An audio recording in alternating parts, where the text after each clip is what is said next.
Chapter 6. Now this is the commandment, the statutes and the ordinances, which the Lord your God commanded to teach you, that you might do them in the land where you go over to possess it, that you might fear the Lord your God, to keep all his statutes and his commandments, which I command you, you and your son, and your son's son, all the days of your life, and that your days may be prolonged.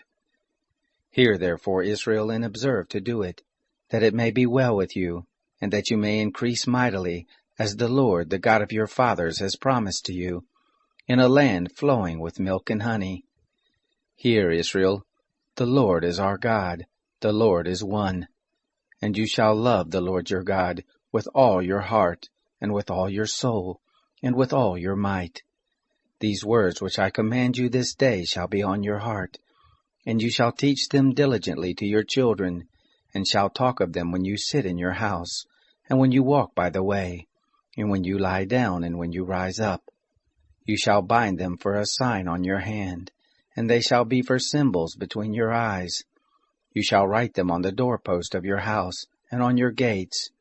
It shall be, when the Lord your God shall bring you into the land which he swore to your fathers, to Abraham, to Isaac, and to Jacob, to give you great and good cities, which you didn't build, and houses full of good things, which you didn't fill, and cisterns dug out, which you didn't dig, vineyards and olive trees, which you didn't plant, and you shall eat and be full. Then beware lest you forget the Lord, who brought you forth out of the land of Egypt, out of the house of bondage. You shall fear the Lord your God, and him shall you serve, and shall swear by his name. You shall not go after other gods, of the people who are round about you, for the Lord your God in the midst of you is a jealous God, lest the anger of the Lord your God be kindled against you, and he destroy you from off the face of the earth. You shall not tempt the Lord your God, as you tempted him in Massah. You shall diligently keep the commandments of the Lord your God, and his testimonies, and his statutes which he has commanded you. You shall do that which is right and good in the sight of the Lord, that it may be well with you, and that you may go in and possess the good land which the Lord swore to your fathers, to thrust out all your enemies from before you, as the Lord has spoken.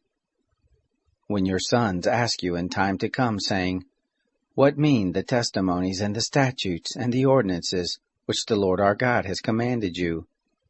Then you shall tell your son, We were Pharaoh's bondservants in Egypt, and the Lord brought us out of Egypt with a mighty hand. And the Lord showed signs and wonders, great and awesome, on Egypt, on Pharaoh, and on all his house before our eyes.